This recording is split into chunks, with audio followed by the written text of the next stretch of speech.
James Houston being better than Aidan. I'm trying to visualize it, and if I'm going to speak it into existence, like a way I can see it, is that I kind of said this like a couple weeks ago too. Is like you go back to that the Chicago Bears game, where you saw him go back to like his roots as a linebacker and was like dropping back into coverage, which Aidan's dropped back into coverage too with this AG defense.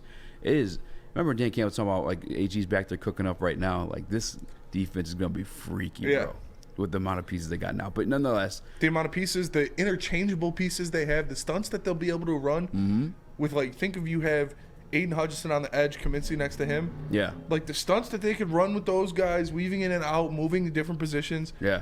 It'll be fun to watch. If I wanted to throw a bone at the Tyree Wilson camp, I mean, there is a reality where you could see James Houston and Tyree Wilson and Aidan on the field together at the same time, simply because of Houston's ability to play the linebacker position. That's what I was kind of getting at too. Like if I were to see a world where he becomes a better player than Aidan, it's that Micah Parsons role in which he compares himself to in that interview he spoke to at Jackson State, which again you saw a piece of that in the Chicago Bears game at home.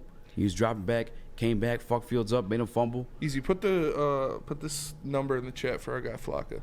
May I get the number to the studio? I want to call in. Flocka. Chris, you had something to say? Yeah. So Easy, I want to just get your take on this.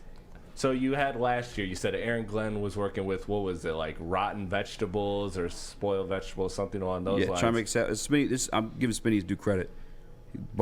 He says he's trying to make a salad with spoiled vegetables.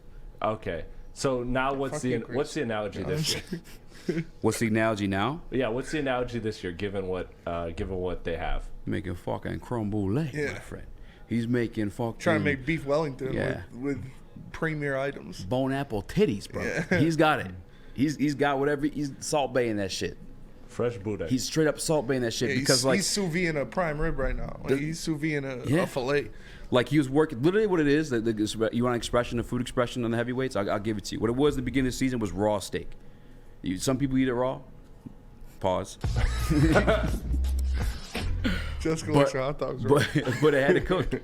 He had to cook it up a bit. Like you know what I'm saying? Like there's a lot of young players. Only two pieces were familiar with this, so he was only familiar with salt and pepper within this defense, and the thing had to cook, had to get it seasoned a little bit. The guys got seasoned. Aidan turned on. They found out that he's better at stand-up or just at least mixing it up a little bit. James Houston came on. Kirby Joseph. Like, they had to cook. They got to cooking. Mm-hmm. And now this season, he's got a little bit more seasonings to work with. Yeah. And that's just what it is. Like, he's cooking something up. Bone apple titty.